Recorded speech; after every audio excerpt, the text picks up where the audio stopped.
ভারতের বুকে এমন একটি মন্দির রয়েছে যেখানে কোনো দেবীর মূর্তি নেই, যেখানে প্রতি বছর 3 দিন ধরে বন্ধ হয়ে যায় মন্দিরের দরজা, যেখানে বিশ্বাস করা হয় এই 3 দিন স্বয়ং দেবী ঋতুমতী হন। আর সেই রহস্যময় সময়কে কেন্দ্র করে লক্ষ লক্ষ সাধু, তান্ত্রিক ও ভক্ত সমবেত হন এক অলৌকিক উৎসবে, যার নাম অম্বুবাচী মেলা। কেন দেবীকে ঋতুমতী বলা হয়, কেন 3 দিন পুজো বন্ধ থাকে, কেন দেবীর লাল বস্ত্রকে মহাপ্রসাদ হিসেবে গ্রহণ করা হয়? এটা কি শুধুই ধর্মীয় বিশ্বাস, নাকি এর পেছনে লুকিয়ে আছে হাজার বছরের ইতিহাস? আজকের এই ভিডিওতে আমরা জানব ভারতের অন্যতম রহস্যময় শক্তিপীঠ কামাখ্যা মন্দিরের অলৌকিক জগৎ, জানব দেবী সতীর করুণ পরিণতি, জানব কামদেবীর পুনর্জন্মের গল্প, জানব অম্বুবাচী মেলার ইতিহাস, আর জানব কেন এই মেলাকে বলা হয় নারীত্বের মহোৎসব। তাহলে ভিডিওটি শেষ পর্যন্ত অবশ্যই দেখুন, কারণ শেষের উপসংহারে এমন একটি শিক্ষা রয়েছে যা হয়তো আপনার জীবন দর্শনে বদলে দিতে পারে। আজ যে বিশাল কামাখ্যা মন্দির আমরা দেখি, সেটি হাজার হাজার বছর আগের আসল মন্দির, কিন্তু ইতিহাস অন্য কথা বলে। ইতিহাসবিদদের মতে প্রাচীন কামাখ্যা মন্দির বহুবার ধ্বংস হয়েছে এবং পুনর্নির্মিত হয়েছে। 16 শতাব্দীতে বাংলার মুসলিম সেনাপতি কালাপাহাড় বহু হিন্দু মন্দির আক্রমণ করেন। প্রচলিত বিশ্বাস অনুযায়ী সেই সময় কামাখ্যা মন্দিরও আক্রমণের শিকার হয় এবং তার একটি বড় অংশ ধ্বংস হয়ে যায়। পরবর্তীকালে কোচ রাজবংশের রাজা নরনারায়ণ এবং তার ভাই সেনাপতি চিলারায় মন্দিরটি পুনর্নির্মাণের উদ্যোগ গ্রহণ করেন। তাদের অক্লান্ত প্রচেষ্টায় নতুন করে গড়ে ওঠে আজকের কামাখ্যা মন্দির। যদিও বর্তমান স্থাপত্যে মধ্যযুগীয় শিল্পকলার ছাপ রয়েছে, তবুও তার অন্তরে আজও লুকিয়ে রয়েছে বহু প্রাচীন ঐতিহ্য। কামাখ্যা মন্দিরের স্থাপত্য ভারতের অন্যান্য মন্দিরের তুলনায় সম্পূর্ণ আলাদা। মন্দিরটির উপরের অংশটি মৌচাকের মতো গোলাকার গম্বুজ আকৃতির। এই স্থাপত্যকে নীলাচল স্থাপত্যশৈলী বলা হয়। মন্দিরের ভেতরে প্রবেশ করলে প্রথমে দেখা যায় একটি প্রশস্ত প্রার্থনা গৃহ, কিন্তু আশ্চর্যের বিষয় হলো ভেতরে কোনো দেবীর মূর্তি নেই। অন্যান্য মন্দিরে যেমন পাথর বা ধাতুর তৈরি দেবমূর্তি থাকে, এখানে তেমন কিছুই নেই, বরং সরু সিঁড়ি বেয়ে নিচে গুহার মতো স্থানে নামতে হয়। সেখানে একটি প্রাকৃতিক শিলাখণ্ড রয়েছে। শিলাখণ্ডটির মাঝখানে রয়েছে জনির আকৃতির ফাঁক। সেই স্থান থেকেই নিরন্তর জল প্রবাহিত হয়। এই প্রাকৃতিক ঝর্ণাকেই দেবী কামাখ্যার জীবন্ত রূপ হিসেবে পুজো করা হয়। এই দৃশ্য প্রথমবার দেখলে অনেকের শরীরে শিহরণ জাগে, কারণ এখানে দেবী কোনো প্রতীক নন, তিনি প্রকৃতি স্বয়ং। কেন দেবীর মূর্তি এখানে নেই? এই প্রশ্ন বহু ভক্তের মনেই আসে। কেন ভারতের অন্যতম শক্তিপীঠে দেবীর কোনো মূর্তি নেই? তন্ত্রশাস্ত্র বলে সৃষ্টির মূল উৎস হল নারীত্ব, মাতৃশক্তির সমস্ত সৃষ্টির আধার। যোনি কেবল দেহের একটি অঙ্গ নয়, এটি সৃষ্টি, জন্ম, উর্বরতা এবং জীবনের প্রতীক।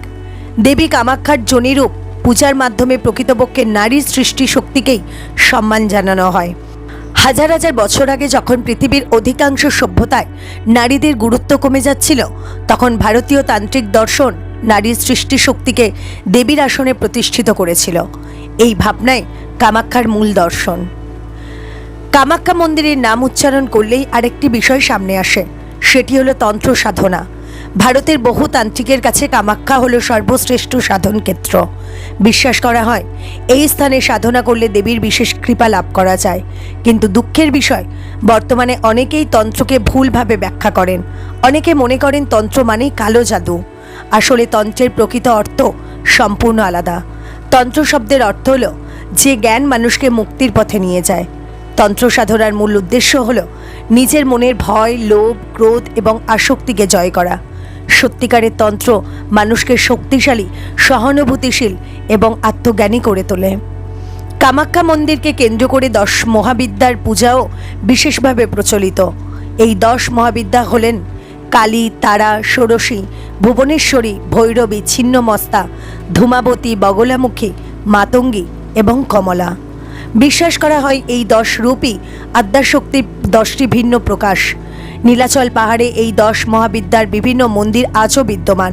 তাই বহু সাধক জীবনে অন্তত একবার কামাখ্যা দর্শনের আকাঙ্ক্ষা পোষণ করেন। এবার আসা যাক আজকের সবচেয়ে গুরুত্বপূর্ণ বিষয়ের দিকে, অম্বুবাচী। এই শব্দটির অর্থ কী? অম্বু শব্দের অর্থ হলো জল, আর বাচি শব্দের অর্থ প্রকাশ পাওয়া, অর্থাৎ যখন প্রকৃতি নিজেই নিজের উর্বরতাকে প্রকাশ করে সেই সময়কে বলা হয় অম্বুবাচী। এটি কেবল একটি ধর্মীয় উৎসব নয়, এটি প্রকৃতি ও নারীত্বের এক গভীর দার্শনিক উপলব্ধি। প্রতি বছর আষাঢ় মাসে 3 দিনের জন্য কামাখ্যা মন্দিরের দরজা বন্ধ করে দেওয়া হয়। বিশ্বাস করা হয় এই সময় দেবী কামাখ্যা ঋতুমতী হন। এই 3 দিন মন্দিরে নিয়মিত পূজা বন্ধ থাকে। কৃষিকাজও অনেক পরিবারে সাময়িকভাবে বন্ধ রাখা হয়, কারণ এই সময় পৃথিবী মাতাও যেন নতুন সৃষ্টির প্রস্তুতি নেন। চতুর্থ দিনে দেবীর শুদ্ধিকরণ সম্পন্ন হয়। এরপর পুনরায় মন্দিরের দরজা খুলে দেওয়া হয়। এই দিনকে ঘিরেই শুরু হয় অম্বুবাচী উৎসবের প্রধান অনুষ্ঠান। প্রাচীন ভারত ছিল কৃষি নির্ভর সমাজ। মানুষ বিশ্বাস করত যেমন নারী সন্তান জন্ম দেওয়ার ক্ষমতা রাখেন, তেমনি ধরিত্র শস্য উৎপন্ন করেন। বর্ষাকাল শুরু হওয়ার আগে জমিকে বিশ্রাম দেওয়া হতো। এই প্রাকৃতিক চক্রকে নারীর ঋতুচক্রের সঙ্গে তুলনা করা হতো। অম্বুবাচী সেই কৃষিভিত্তিক দর্শনেরই প্রতিফলন। এ যেন প্রকৃতির প্রতি কৃতজ্ঞতা প্রকাশের উৎসব। ঠিক কখন থেকে অম্বুবাচী মেলার সূচনা হয়েছিল তার নির্দিষ্ট কোনো প্রমাণ পাওয়া যায় না। তবে ইতিহাসবিদদের মতে এই উৎসবের শিকড় বহু প্রাচীন উপজাতীয় সংস্কৃতির মধ্যে নিহিত। পরে তন্ত্রশাস্ত্র এবং শক্তি উপাসনার সঙ্গে এই বিশ্বাস একাত্ম হয়ে যায়। ধীরে ধীরে এটি উত্তর পূর্ব ভারতের সবচেয়ে বড় ধর্মীয় সমাবেশে পরিণত হয়। আজ লক্ষ লক্ষ মানুষ এই মেলায় অংশগ্রহণ করেন। দেশ বিদেশের সাধু, নাগা সন্ন্যাসী, অঘোরীতান্ত্রিক এবং সাধারণ ভক্তরা এই সময় কামাখ্যায় সমবেত হন। অম্বুবাচীর সময় আরেকটি বিষয় অত্যন্ত জনপ্রিয়, সেটি হলো অম্বুবাচী প্রসাদ। মন্দিরের দরজা পুনরায় খোলার পর ভক্তদের মধ্যে লাল রঙের ছোট ছোট কাপড় বিতরণ করা হয়। বিশ্বাস করা হয় এই কাপড় দেবীর শক্তিতে পবিত্র হয়েছে।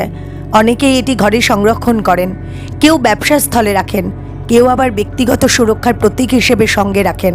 তবে এই বিশ্বাস সম্পূর্ণ ধর্মীয় এবং ব্যক্তিগত আস্থার বিষয়। একবার ভেবে দেখুন, যে বিষয়টি নিয়ে সমাজে আজও অনেক নারী লজ্জা, কুসংস্কার এবং অবহেলার শিকার হন, সেই ঋতুচক্রকেই 1000 বছর আগে দেবী রূপে সম্মান জানানো হয়েছে কামাখ্যায়। এ কি শুধুই ধর্ম, নাকি নারীত্বের প্রতি গভীর শ্রদ্ধার শিক্ষা? এই প্রশ্নের উত্তর প্রত্যেক মানুষের নিজের হৃদয়ে লুকিয়ে আছে। আষাঢ় মাসের নির্দিষ্ট তিথিতে শুরু হয় অম্বুবাচী। এই দিন থেকে কামাখ্যা মন্দিরের প্রধান দরজা বন্ধ করে দেওয়া হয়। বিশ্বাস করা হয় দেবী কামাখ্যা ঋতুমতী হয়েছেন। এই সময় দেবী বিশ্রাম গ্রহণ করেন, তাই কোনো নিয়মিত পূজা অনুষ্ঠিত হয় না।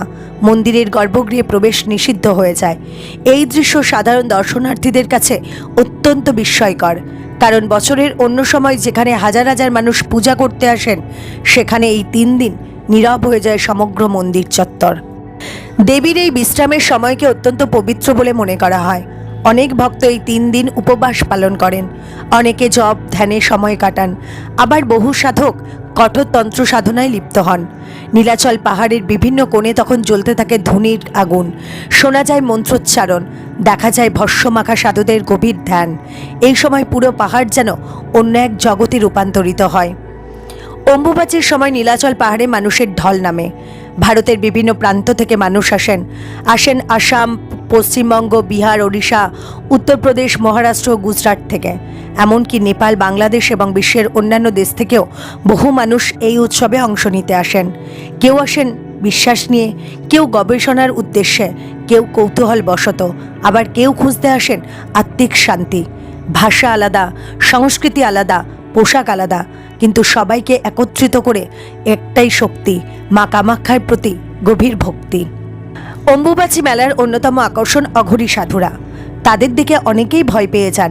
সারা শরীরে ভস্মমাখা, জটাজুটো চুল, গলায় রুদ্রাক্ষ, হাতে ত্রিশূল, চোখে গভীর স্থিরতা। কিন্তু প্রকৃত অঘোর দর্শন কি? অঘোর শব্দের অর্থ হল যেখানে কোনো ভয় নেই। অঘোরীরা বিশ্বাস করেন জগতে কিছুই অপবিত্র নয়, মৃত্যু এবং জীবন একই চক্রের অংশ। যা মানুষ ঘৃণা করে বা ভয় পায় তাকে গ্রহণ করেই ভয়কে জয় করতে হবে। তাই তারা শ্মশানে ধ্যান করেন, মৃত্যুকে স্মরণ করেন, যাতে জীবনের প্রকৃত অর্থ উপলব্ধি করা যায়। অম্বুবাচীর সময় বহু নাগা সাধুকেও দেখা যায়। তারা সাধারণত নিরাবরণ অবস্থায় থাকেন এবং শরীরে ভস্ম ধারণ করেন। তাদের জীবন অত্যন্ত কঠোর নিয়মে পরিচালিত হয়। তারা সংসার ত্যাগ করে সম্পূর্ণভাবে আধ্যাত্মিক সাধনায় নিজেকে উৎসর্গ করেন। অনেকেই বছরের পর বছর নির্জনে ধ্যান করেন। অম্বুবাচী মেলা তাদের জন্য এক গুরুত্বপূর্ণ আধ্যাত্মিক সমাবেশ। সমাজে তান্ত্রিকদের নিয়ে অনেক ভ্রান্ত ধারণা প্রচলিত রয়েছে। অনেকে মনে করেন তান্ত্রিক মানেই কালা জাদু, কিন্তু প্রকৃত তন্ত্র সাধক কখনোই মানুষের ক্ষতি করার শিক্ষা দেন না। আসল তন্ত্রের উদ্দেশ্য হলো নিজের অন্তরের অন্ধকার দূর করা, লোভকে জয় করা, অহংকারকে নিয়ন্ত্রণ করা, ভয়কে অতিক্রম করা এবং চেতনার উচ্চতর স্তরে পৌঁছানো। তবে এটাও সত্য যে কিছু মানুষ ব্যক্তিস্বার্থে তন্ত্রের অপব্যবহার করেছেন, যার ফলে সমাজে ভুল ধারণা তৈরি হয়েছে। 3 দিন পর আসে সেই প্রতীক্ষিত মুহূর্ত, চতুর্থ দিনের ভোর। হাজার হাজার মানুষ দীর্ঘ লাইনে দাঁড়িয়ে থাকেন। সবার চোখে এক অদ্ভুত উচ্ছ্বাস। মন্ত্রধ্বনি ধীরে ধীরে তীব্র হতে থাকে, শঙ্খ বাজতে শুরু করে, ঘণ্টার ধ্বনি চারদিকে প্রতিধ্বনিত হয়। তারপর মন্দিরের দরজা খুলে যায়। ভক্তদের মধ্যে আনন্দের ঢেউ বয়ে যায়। অনেকেই আবেগে কেঁদে ফেলেন, কারণ তাদের বিশ্বাস মা আবার সকল সন্তানকে দর্শন দিচ্ছেন। দেবীর দর্শনের পর ভক্তদের মধ্যে 2টি বিশেষ প্রসাদ বিতরণ করা হয়, এক অঙ্গদক আর 2 অঙ্গবস্ত্র। অঙ্গদক হল গর্ভগৃহের পবিত্র ঝর্ণার জল, যাকে অত্যন্ত পবিত্র বলে মনে করা হয়। আর অঙ্গবস্ত্র ছোট লাল কাপড়, যা দেবীর শক্তির প্রতীক হিসেবে বিবেচিত হয়। অনেকে এটি অত্যন্ত যত্ন করে সংরক্ষণ করেন। তবে মনে রাখতে হবে, এর মাহাত্ম্য সম্পূর্ণভাবে ব্যক্তিগত বিশ্বাসের বিষয়। অম্বুবাচী মেলা শুধু ধর্মীয় উৎসব নয়, এটি আসামের অর্থনীতির সঙ্গেও গভীরভাবে জড়িত। হাজার হাজার অস্থায়ী দোকান বসে, স্থানীয় শিল্পীরা তাদের হস্তশিল্প বিক্রি করেন। হোটেল, পরিবহন, ছোট ব্যবসা সব ক্ষেত্রেই কর্মসংস্থান বৃদ্ধি পায়। অনেক পরিবার এই সময়ের আয়ের উপরে নির্ভর করে, অর্থাৎ এই উৎসব স্থানীয় মানুষের জীবন জীবিকারও অংশ। এই উৎসবের একটি গভীর সামাজিক বার্তাও রয়েছে। আজও পৃথিবীর বহু স্থানে ঋতুস্রাবকে অশুচি বলে মনে করা হয়। অনেক নারী লজ্জা, অপমান এবং বৈষম্যের শিকার হন। কিন্তু কামাখ্যা আমাদের শেখায়, যে প্রক্রিয়ার মাধ্যমে নতুন প্রাণ পৃথিবীতে আসে তা কখনো অপবিত্র হতে পারে না। নারীর শক্তির লজ্জার বিষয় নয়, এটি সৃষ্টির অলৌকিক শক্তির প্রতীক। এই শিক্ষা আজকে সমাজে অত্যন্ত গুরুত্বপূর্ণ। অনেক ভক্ত বলেন, কামাখ্যায় গেলে মনে হয় যেন মা সত্যিই উপস্থিত আছেন। কারো চোখে জল আসে, কারোর বহুদিনের মানসিক কষ্ট দূর হয়, কেউ ফিরে পান নতুন করে বাঁচার সাহস। এগুলো হয়তো বিজ্ঞানের ভাষায় ব্যাখ্যা করা কঠিন, কিন্তু বিশ্বাস মানুষের অন্তরে আশার আলো জ্বালিয়ে দেয়, আর সেই আশাই মানুষকে এগিয়ে নিয়ে যায়। আমরা প্রায়ই অলৌকিক শক্তি খুঁজতে দূরে ছুটে যাই, কিন্তু যদি মা কামাখ্যার শিক্ষা সত্যিই বুঝতে পারি, তাহলে দেখব সবচেয়ে বড় শক্তি লুকিয়ে আছে আমাদের নিজের মধ্যেই। সেই শক্তির নাম সহনশীলতা, ভালোবাসা, ত্যাগ, ধৈর্য এবং নতুন করে শুরু করার সাহস। যেমন 3 দিনের নিবৃত্তির পর মা আবার দর্শন দেন, তেমনি জীবনের অন্ধকার সময়ও একদিন শেষ হয়, তারপরই আসে নতুন সূর্যোদয়। ভারতের প্রায় প্রতিটি প্রাচীন তীর্থক্ষেত্রকে ঘিরেই বহু লোককথা প্রচলিত রয়েছে। কামাখ্যাও তার ব্যতিক্রম নয়। প্রজন্মের পর প্রজন্ম ধরে মানুষের মুখে মুখে ছড়িয়ে পড়েছে নানান অলৌকিক গল্প। কেউ বলেন মায়ের ডাক না এলে কামাখ্যা দর্শন সম্পূর্ণ হয় না। আবার কেউ বিশ্বাস করেন মা নিজেই তার ভক্তদের জীবনের কঠিন সময়ে পথ দেখান। অনেকে জানান বহু বছর ধরে অসম্ভব মনে হওয়া সমস্যার সমাধান তারা মায়ের আশীর্বাদে পেয়েছেন। তবে মনে রাখতে হবে, এগুলো ব্যক্তিগত অভিজ্ঞতা ও বিশ্বাসের বিষয়, প্রত্যেকের উপলব্ধি আলাদা। অম্বুবাচী মেলাকে ঘিরে সবচেয়ে বেশি আলোচিত বিষয়গুলোর মধ্যে একটি হলো লাল জলের প্রসঙ্গ। বহু মানুষের বিশ্বাস, দেবীর ঋতুকালের সময় গর্ভগৃহের ঝর্ণার জল লালাভ আভা ধারণ করে। এই বিশ্বাস বহু শতাব্দী ধরে প্রচলিত। কেউ একে অলৌকিক ঘটনা বলে মনে করেন, আবার কেউ বলেন এর পেছনে প্রাকৃতিক কারণ থাকতে পারে। কিন্তু ধর্মীয় বিশ্বাসের দৃষ্টিতে এটি দেবীর মাতৃত্ব শক্তির প্রতীক। এখানে সবচেয়ে গুরুত্বপূর্ণ বিষয় হলো, এই ঘটনাকে কেন্দ্র করে মানুষ নারীর সৃষ্টি শক্তিকে শ্রদ্ধা জানায়। আজ আমরা এমন এক সময়ে বাস করছি যেখানে মানুষ প্রযুক্তিতে উন্নত হলেও মানসিকভাবে অনেক সময় একা হয়ে পড়ছে। সম্পর্কে ভাঙন বাড়ছে, ধৈর্য কমছে, নারীর প্রতি সম্মান অনেক ক্ষেত্রেই প্রশ্নের মুখে পড়ছে।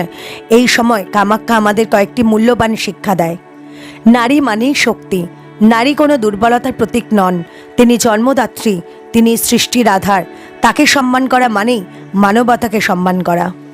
প্রকৃতিকে সম্মান করুন, অম্বুবাচী আমাদের শেখায় পৃথিবী শুধু ভোগের বস্তু নয়, প্রকৃতিকেও বিশ্রাম দরকার। মাটির প্রতি কৃতজ্ঞতা থাকা দরকার। প্রকৃতিকে ধ্বংস করলে শেষ পর্যন্ত মানুষ নিজেই ক্ষতিগ্রস্ত হয়। দেবীর 3 দিনের নিবৃত্তির পর যেমন পুনরায় দর্শন মেলে, তেমনও মানুষের জীবনেও দুঃখ চিরস্থায়ী নয়। আজ যে কষ্টে আছেন, কাল হয়তো সেই কষ্টই আপনাকে আরও শক্তিশালী মানুষ হিসেবে গড়ে তুলবে। তাই কখনো আশা হারাবেন না। আমরা প্রায়ই ভাবি আমাদের শক্তি বাইরে কোথাও লুকিয়ে আছে, কিন্তু সত্য হলো মানুষের সবচেয়ে বড় শক্তি তার নিজের মন। বিশ্বাস, ধৈর্য, অধ্যবসায় এবং ইতিবাচক চিন্তাভাবনায় জীবনের কঠিন পথ সহজ করে দেয়। কামাখ্যা শুধুই একটি মন্দির নয়, এটি এক দর্শন। এটি নারীত্বের প্রতি শ্রদ্ধা, এটি প্রকৃতির প্রতি কৃতজ্ঞতা, এটি জীবনের চক্রকে মেনে নেওয়ার শিক্ষা, এটি হতাশার মধ্যেও আশার আলো খুঁজে নেওয়ার প্রেরণা, এটি আত্মশক্তি জাগিয়ে তোলার আহ্বান। প্রিয় দর্শকবৃন্দ, আজকের এই দীর্ঘযাত্রায় আমরা ইতিহাসের পথে হেঁটেছি, পুরাণের অলৌকিক কাহিনী শুনেছি, তন্ত্রের প্রকৃত অর্থ বোঝার চেষ্টা করেছি, অম্বুবাচীর গভীর দর্শনের সঙ্গে পরিচিত হয়েছি। কিন্তু এই সমস্ত কিছুর মধ্যেও সবচেয়ে বড় শিক্ষা হয়তো একটাই: জীবন কখনো এক রেখায় চলে না। কখনো সুখ আসে, কখনো দুঃখ আসে, কখনো সব কিছু হারিয়ে গেছে বলে মনে হয়, আবার কখনো অন্ধকার ভেদ করে নতুন সূর্যের আলো ফুটে ওঠে। মা কামাখ্যা আমাদের শেখান, নিজেকে কখনো ছোট ভেবো না, নিজের ভেতরের শক্তিকে ভুলে যেও না, প্রকৃতিকে ভালোবাসো, নারীকে সম্মান করো, বিশ্বাস হারিও না। কারণ প্রতিটি রাতের শেষে যেমন ভোর আসে, তেমনই প্রতিটি কষ্টের পরও জীবনে নতুন সম্ভাবনা অপেক্ষা করে থাকে। হয়তো সেই কারণেই যুগের পর যুগ ধরে লক্ষ লক্ষ মানুষ নীলাচল পাহাড়ে ছুটে আসেন। তারা শুধু আশীর্বাদ নিতে আসেন না, তারা নতুন করে বাঁচার সাহস নিয়ে ফিরে যান। যদি আজকের এই ভিডিওটি আপনার ভালো লেগে থাকে এবং আপনি যদি কামাখ্যা মন্দির ও অম্বুবাচী মেলার এই ইতিহাস ও আধ্যাত্মিক শিক্ষার মধ্যে নতুন কিছু জানতে পারেন, তাহলে ভিডিওটিতে অবশ্যই একটি লাইক করবেন। আপনার মতামত কমেন্ট করে জানাবেন। আপনি কি কখনো কামাখ্যা মন্দিরে গিয়েছেন, অথবা সুযোগ পেলে কি সেখানে যেতে চান? আর যদি আমাদের চ্যানেলে নতুন হয়ে থাকেন, তাহলে অবশ্যই চ্যানেলটি সাবস্ক্রাইব করে পাশে থাকা বেল আইকনটি প্রেস করে রাখবেন। কারণ ভারতীয় পুরাণ, ইতিহাস, আধ্যাত্মিক রহস্য এবং অনুপ্রেরণামূলক কাহিনী নিয়ে আমরা নিয়মিত এমনই ভিডিও নিয়ে আসি। শেষে একটাই প্রার্থনা: মা কামাখ্যা সকলের জীবনে শান্তি, শক্তি, সুস্বাস্থ্য এবং সঠিক পথে চলার প্রেরণা দান করুন। জয় মা কামাখ্যা।